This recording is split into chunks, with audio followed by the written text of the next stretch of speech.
दोस्तों, इस एपिसोड में बात होगी कनाडा और भारत के रिश्तों में आई खटास की। आखिर यह सब अचानक कैसे हुआ, इस समस्या से किसको कितना नुकसान है और विदेश के लोग इस मामले में क्या सोचते हैं।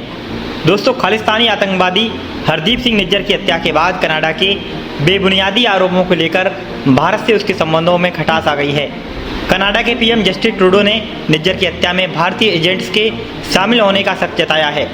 इसके बाद भारत और कनाडा ने एक दूसरे के राजनयिकों को निकाल दिया और अब भारत ने भी कनाडा के नागरिकों को वीज़ा न देने का भी ऐलान किया है।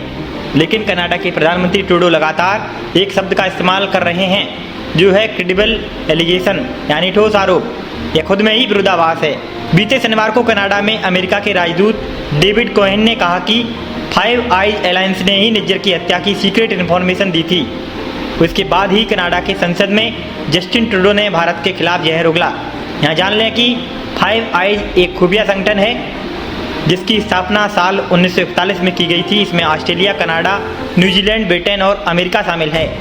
लेकिन अब समझ लें कि भारत और कनाडा के रिश्तों में आई कड़वाहट से किसको फ़ायदा होगा, आइए जानते हैं। दोस्तों, भारत और कनाडा के रिश्ते बहुत पुराने और घनिष्ठ रहे हैं, मगर खालिस्तानियों को समर्थन के कारण इनमें कड़वाहट आई है। भारत और कनाडा के बीच तकरार का फ़ायदा तीन देश अमेरिका, ब्रिटेन और ऑस्ट्रेलिया उठा सकते हैं। ये सभी देश फाइव आइज के ही मेंबर हैं। भारत से संबंध खराब करने का नुकसान तो सबसे ज़्यादा कनाडा को ही उठाना पड़ेगा। एक आंकड़ों के मुताबिक अब तक भारत के स्टूडेंट पढ़ाई के लिए सबसे ज़्यादा कनाडा का रुख करते हैं, लेकिन वे बाकी देशों जैसे ऑस्ट्रेलिया, अमेरिका और ब्रिटेन का भी अब रुख कर सकते हैं। इससे फ़ायदा इन देशों को होने वाला है और जब भारतीय छात्र इन देशों में जाएंगे तो वहाँ की अर्थव्यवस्था और ज़्यादा मजबूत होगी। अब इन सब के इतर भारत ने कनाडा पर आरोप लगा दिया है कि यह देश आतंकवादियों के लिए शरणस्थली बन चुका है। साथ ही भारत ने कनाडा के नागरिकों के लिए अनिश्चित काल के लिए वीज़ा सेवाएं बंद कर दी हैं। वहीं विदेश मंत्रालय के प्रवक्ता अरिंदम बागची ने कहा कि कनाडा के दूतावास के उच्चायुक्त धमकियों का सामना कर रहे हैं। उनके काम में लगातार अड़चनें आ रही हैं, इसलिए वे वीज़ा सेवाएं नहीं दे पा रहे हैं। ठीक इसी तरह की बात कनाडा ने भी कही है। मीडिया में खबर छपी कि कनाडा ने कहा कि भारत के दूतावास में काम करने वाले स्थानीय लोगों को छुट्टी पर भेज दिया गया है। कनाडा ने आगे कहा कि वह अपने राजनयिकों की सुरक्षा को लेकर चिंतित हैं, क्योंकि उन्हें सोशल मीडिया पर लगातार धमकियां दी जा रही हैं। स्थिति इतनी खराब है कि दूतावास के अधिकारी सुरक्षित महसूस नहीं कर रहे हैं और अपना दैनिक काम नहीं कर पा रहे हैं। कनाडा ने कहा कि वह अपने राजनयिकों की सुरक्षा को लेकर काफ़ी चिंतित है, क्योंकि उन्हें सोशल मीडिया पर धमकियाँ दी जा रही हैं। दोनों देशों के बीच टकराव काफ़ी बढ़ चुका है। भारत में आतंकी का दर्जा प्राप्त व्यक्ति की हत्या को कनाडा ने अपने नागरिक की हत्या बताकर भारत पर साजिश के आरोप लगाए हैं। कनाडा के प्रधानमंत्री ट्रूडो ने कहा कि वे यह मुद्दा G20 के दौरान प्रधानमंत्री मोदी के साथ भी उठा चुके हैं। पश्चिम के कई देश इस मामले में अपनी राय रख चुके हैं। G20 का वासुदेव कुटुंबकम का नारा संकट में पड़ता दिख रहा है। इतना जरूर है कि अब वो बात नहीं रही जो पहले भारत और कनाडा के बीच हुआ करती थी। सितंबर में जब ट्रूडो भारत में हो रहे G20 के मेहमान थे, तब कनाडा के ब्रिटिश कोलंबिया में खालिस्तान पर जनमत संग्रह हो रहा था। KTF के मुताबिक कई दिनों के इस जनमत संग्रह में करीब 1.25 लाख लोगों ने वोट डाला। इससे माना जा रहा है कि सितंबर के घटनाक्रम के बाद ही बात जाना आगे निकल गई। इतने आगे कि जब भारत में ट्रूडो का विमान खराब हो गया और भारत ने मदद का प्रस्ताव रखा तो उन्होंने भारत का विमान लेने से इनकार कर दिया। उन्होंने कनाडा से एक दूसरे विमान से मरम्मत का सामान मंगवाया। वह 2 दिन होटल में रुके रहे और किसी भी कार्यक्रमों में शामिल नहीं हुए। फिर ट्रूडो के कनाडा लौटते ही पहली खबर यह आई कि भारत और कनाडा के बीच हो रही व्यापार वार्ता स्थगित कर दी गई है। पीयूष गोयल ने भी इसकी पुष्टि करते हुए कहा कि कुछ मसलों पर असहमति की वजह से कनाडा के साथ व्यापार समझौतों की कोशिशें ठंडे बस्ते में चली गई हैं। तो दोस्तों, अब आखिर जान लेते हैं कि कनाडा में भारतीयों की भूमिका क्या है। दोस्तों, पिछले वर्ष कनाडा ने जनगणना के आंकड़े जारी किए थे, जिसके मुताबिक वहां पर दूसरे देशों से जाकर बसने वालों की कुल संख्या में से 18.6% भारतीय हैं। टाइम मैगजीन के एक रिपोर्ट के अनुसार भारत के बाद सिखों की सबसे बड़ी आबादी कनाडा में बसती है। वे यहाँ की कुल आबादी का 2.1% हिस्सा हैं।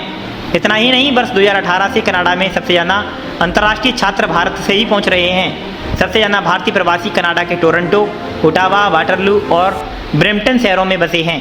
इनमें टोरंटो भारतीयों के लिए गढ़ की तरह है। इस शहर को कनाडा के विकास के लिहाज से शीर्ष माना जाता है। इसके अलावा ब्रिटिश कोलंबिया में भी भारतीयों की अच्छी खासी संख्या है। ब्रिटिश कोलंबिया के गुरुद्वारे में ही हरदीप सिंह निज्जर को गोली मारी गई थी। राइटर्स की एक रिपोर्ट के अनुसार साल 2022 में कनाडा में पढ़ रहे विदेशी छात्रों में 40% भारतीय हैं। कनाडा की अर्थव्यवस्था के लिहाज से भी भारतीय अहमियत रखते हैं। दोस्तों, रॉयटर्स की रिपोर्ट कहती है कि कनाडा में TCS, इन्फोसिस, विप्रो जैसी 30 भारतीय कंपनियों ने अरबों डॉलर का निवेश किया हुआ है, जिससे हजारों लोगों को रोजगार मिलता है। इसी साल भारत कनाडा का 10वां सबसे बड़ा ट्रेडिंग पार्टनर था। कनाडा के पेंशन फंडों ने भारत में 55 अरब डॉलर का निवेश किया है और कनाडा भारत में 17वां सबसे बड़ा निवेशक है। कनाडा की करीब 600 कंपनियां भारत में काम कर रही हैं, जबकि 1000 और कंपनियां कारोबार के मौके तलाश रही हैं। वहीं भारत की दवा निर्माता और सॉफ्टवेयर निर्माता कंपनियां कनाडा के बाजार में बढ़ रही हैं। भारत कनाडा से कोयला, उर्वरक, दालें, खनिज और औद्योगिक केमिकल खरीदता है। कनाडा भारत से गहने, दवाइयाँ, कपड़े और इंजीनियरिंग के हल्के सामान भी खरीदता है। सवाल है कि क्या खालिस्तान मुद्दे की वजह से भारत और कनाडा के बीच ये व्यापार प्रभावित होगा। अब आखिर में बात करते हैं कि आखिर मुद्दा कितना लंबा खींच सकता है। इस पर भी जानकारों की राय बटी हुई है। शुरुआत करते हैं अमेरिका के पूर्व रक्षा अधिकारी माइकल रूबिन से। उन्होंने कहा कि अगर कनाडा इस मुद्दे पर विवाद करना चाहता है तो यह किसी चींटी के हाथी से लड़ाई ऐसा है। भारत रणनीतिक रूप से कनाडा से कहीं ज़्यादा अहम है।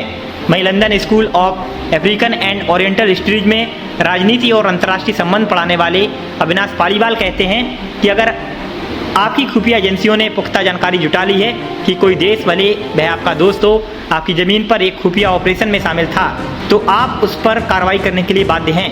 मेरा ख्याल है कि ट्रूडो ने यह मुद्दा पहले दूसरे मंचों पर उठाने का प्रयास किया होगा। चीन और रूस की निगाह भी इस घटना चक्र पर होगी, जो भारत और पश्चिम के बीच दरार देखकर खुश होंगे। हालांकि राजनीतिक पक्ष पर इसका असर नहीं पड़ेगा और ना ही अमेरिका इसकी वजह से भारत से मुंह मोड़ लेगा। अब अंतिम बात आप खुद बताएं, भारत कनाडा मामले में आप क्या कहते हैं, हमें कमेंट बॉक्स में बताएं। खबर आपको कैसी लगी यह भी लिखें और इस वीडियो को जमकर शेयर करें ताकि अन्य सब्सक्राइबर भी हमारे साथ जुड़ सकें। शुक्रिया।